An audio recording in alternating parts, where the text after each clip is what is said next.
Well, welcome to another week of Techspotting. I'm Burt Lum, And I'm Ryan Ozawa. and we're here to bring you the latest that we've uncovered in terms of technology. And I wanted to share a little bit about a conference that I recently went to. It was called Quantified Self. Now, for those who aren't into living by numbers, just briefly, what is the Quantified Self philosophy? Well, the idea is that there are all these devices now that are able to track your kind of activity, like if you're walking or running or doing some sort of exercise.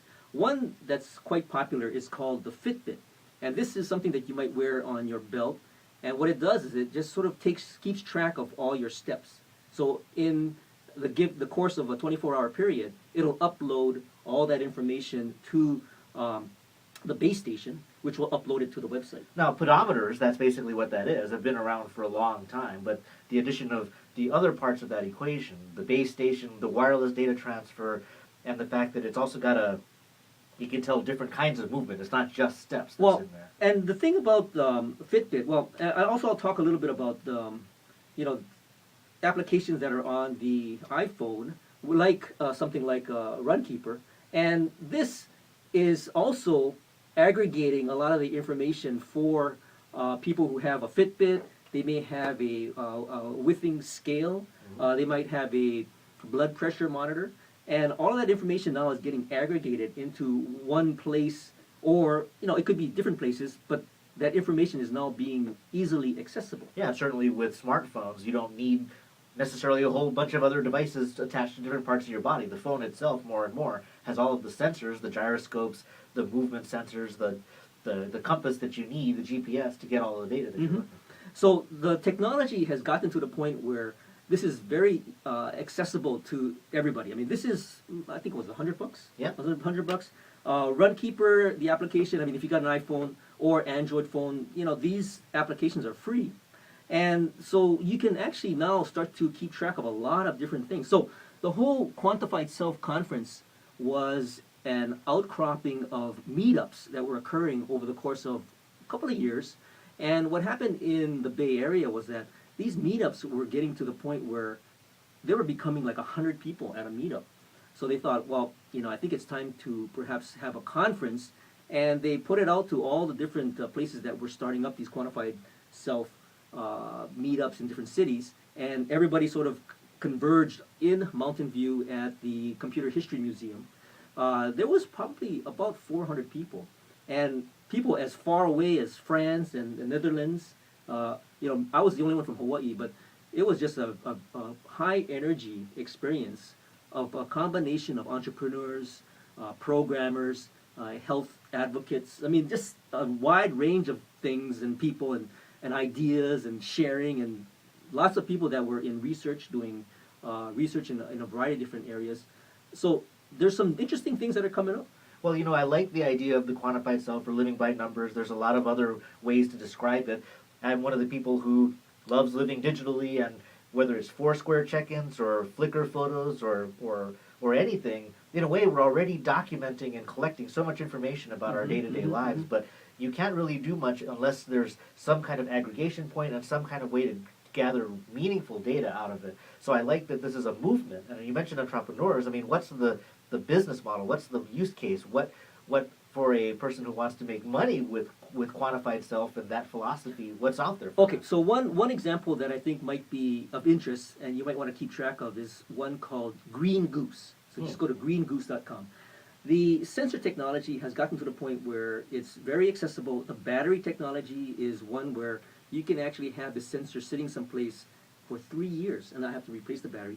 If you go to Green Goose, the whole concept is that you can take these little stickums that have sensors on them and stick it on different things. You can stick it on your toothbrush, you can stick it on your, let's say your shovel, you can stick it on your bicycle, you can stick it on to your refrigerator door. And it'll wirelessly collect all the information, the activity that takes place where that sensor is in terms of the movement, and it'll upload it to your computer. Well, that's kind of interesting. So it's not just tracking you and your movements and that kinetic energy, but your environment.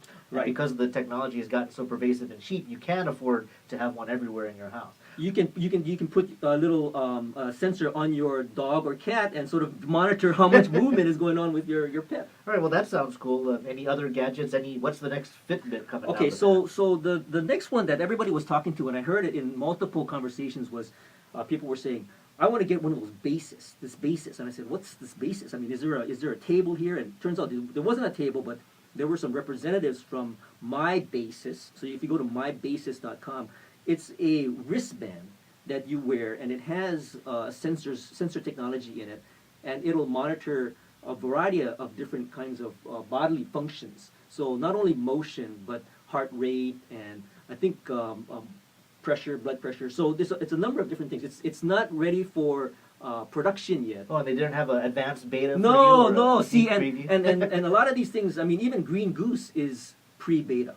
So he's talking about releasing sometime in the fall. Same thing with My Basis. So a lot of it was sort of getting the interest level up with the audience, and this is the audience to do it with. Well, it's very exciting. I mean, especially if you're saying there's these products, there's these technologies, there's these companies, but they're still in beta, they're still getting started. This is a conference that drew hundreds to talk about this stuff. It's not just now the obsessive diary keepers and weight loggers and calorie counters. It could be something really, really big. Now, you are trying to get the local movement started. Can you tell us a bit about your plans for that and how that Well, works? there's a Quantified Self group in different cities, and I thought it might be fun to start one up here. We probably have maybe about 15 or so people. We've had one meeting, and we're probably going to have one shortly, maybe in a couple weeks, just to sort of recap what I found out at this conference. And what I found is that in Hawaii, there are people that are pretty avid users of these devices. Lots of RunKeeper users, lots of Fitbit users. Now, there are opportunities for us in Hawaii in terms of programming and looking at new ways to perhaps use sensors. I know there's a lot of companies that are involved with sensor technology, and there's another movement that's occurring called the quantified world, where you can actually start looking at taking account of all the different things that are in your environment. Better understanding of the air quality or water quality or maybe infrastructure, energy, all those kinds of different things. So, there's this whole growing movement, right? You start with yourself, and then it sort of expands into this quantified world. Another thing I wanted to point out was that Kevin Kelly was there, and he talked about what you mentioned, live streams. And we're all moving, and there's going to be more and more data, and it's all moving in these we're all creating these live streams. And the wake of that stream that we create affects all these other people, right? So it's an interesting thing to observe this metaphor of the live stream. Well, I really love this stuff, and again, when it goes mainstream, it'd be kind of nice if people in Hawaii are at the start of that curve rather than catching the wave toward the end. So we'll have more information on the Quantified Self and Burt's meetups at our website at techspotting.com. Is there any other websites in particular for Quantified Self that you can think of to share with folks? Yeah, you should go to the headquarters of Quantified Self, which is quantifiedself.com. Lots of information. They've got a lot of pictures and a recap of the entire conference, and also links to a lot of other people that are involved with this movement. Oh, fantastic. Yeah, That's great. Thanks for joining us, and we'll be back next time for another Tech Spotting. Aloha.